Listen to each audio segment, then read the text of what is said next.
Ja olemegi jõudnud nüüd tänase ürituse piduliku lõpp-punktini. Puldis juba Statistikaameti peadirektori asetäitja Liina Osila ja tema räägib meile vist natukene Albert Bulleritsust ja toimub Bulleritsu preemia üleandmine noorele statistikule. Tere kõigile! Väga tore, et on ikkagi ka kõige viimasele osale kuulajaid. Ja mul tegelikult on ikkagi selline rõõmus ülesanne üle anda täna järjekordne, seekord siis juba 15. Albert Bulleritsu nimeline preemia noorele statistikule. Aga enne siis, kui me need preemiad kätte jagame, siis mõtlesin natukene meenutada. Ja kuna tegu on ikkagi siis Wilhelm Lexis 150. aastapäevale pühendatud konverentsiga, siis tegime sellise kena Lexise diagrammi visuaali siis ka Albert Bulleritsu aegse juhtkonna liikmete vanustega, et nagu näha, siis nad sattusid ühte hetke ja hästi huvitav minu meelest see, et sellel ajal sündinud mehed aga elasid kõik hästi üsna kõrge elueani, vaatamata sellele, et pidid oma eluajal ka kogema ikkagi sõda ja ka põgenema osad siis üle piiri. Aga pikka juttu ikkagi ei tee, et tuletame lihtsalt meelde meie jaoks Statistikaametis Albert Bulleritsul väga oluline roll.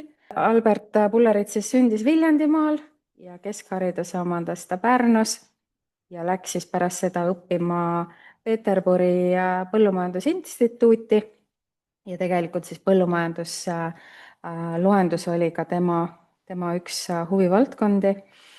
Ja Statistikaameti jaoks, miks ta on oluline, sest et ta on siis esimene riikliku statistika keskbüroo direktor, Eesti-aegne, ja ta sai siis selleks direktoriks juba 29-aastaselt. Et väga noorelt hakkas siis tegema väga uuenduslikke tegusid. Ja tema juhtimisel koondati siis seni eri asutuste tehtud statistika ühe riikliku statistikasutuse alla ja valvas siis ka teiste asutuste tehtavate statistikatööde järele. Ja tal oli siis au olla samas põlvkonnas teiste väga Eesti jaoks oluliste tegelastega nagu Jüri Vilms, Johannes Semper, Jüri Uluots, Johannes Vares-Barbarus. Ja ta oli siis Eesti esimene statistika keskbüroo juht ja statistika rajaja. Ja kahjuks siis 44. aastal pidi ta põgenema siis Saksamaale, kus ta siis ka oma elu viimast aastat veets. Ja siin meil siis pilt ka tolleaegsetest juhtidest ja pilt, et kus asus tollel ajal, kui Albert Bullerits siis Statistikaametit juhtis Statistikaamet, et siin on siis pilt Riigikantseleist ja selle juurde kuuluvatest asutuste esindajatest ja näha ära on markeeritud siis, et Albert Bullerits istub Konstantin Pätsi vasaku käe juures. Et oli väga olulisel kohal siis riigivalitsemise mõttes.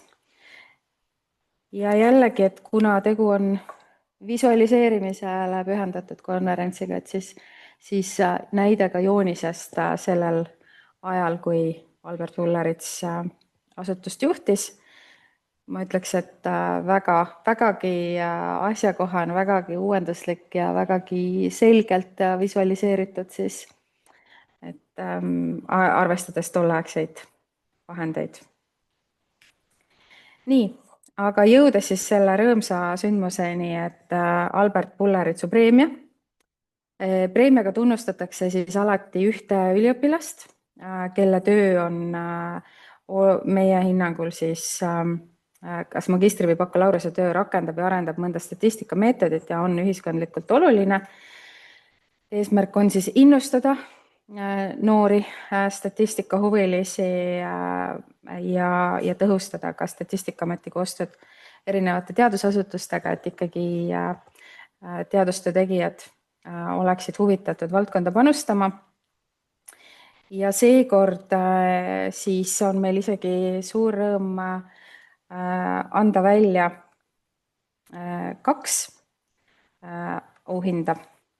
Aga kõigepealt siis meie Pulleritsu preemia seekordne, mul ei tule lahti, vabandust. Nii.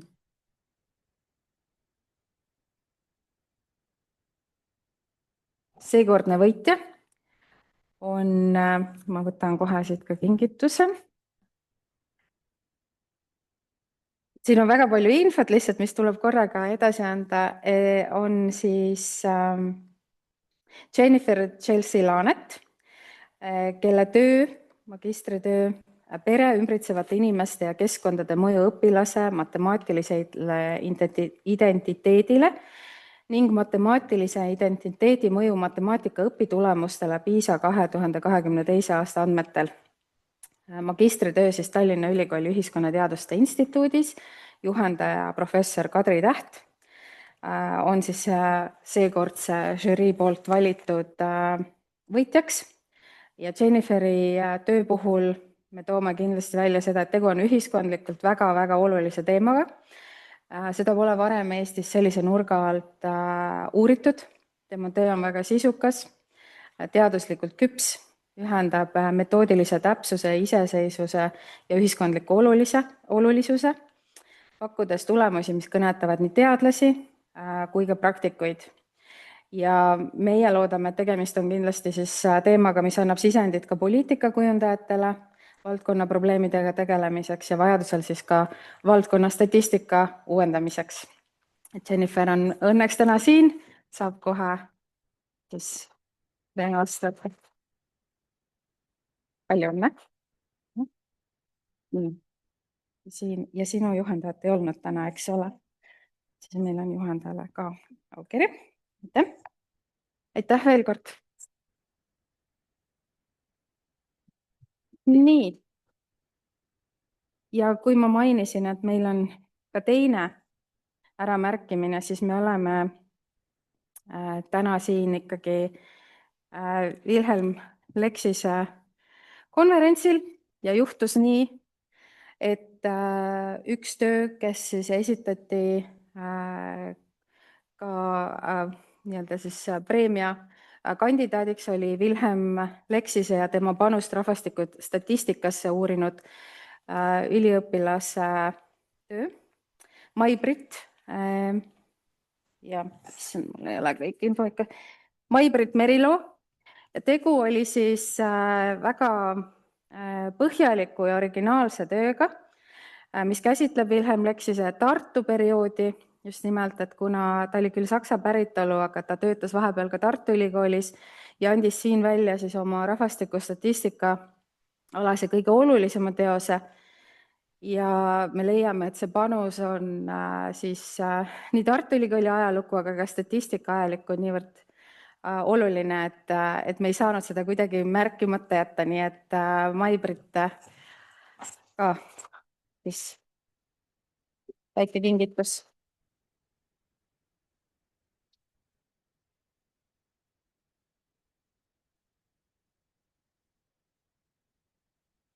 Nii. Aitäh, väga huvitav töö oli. Nii. Ja Lillek ka sulle, aitäh. Ja juhendaja siis Krista Fischer, ka professor.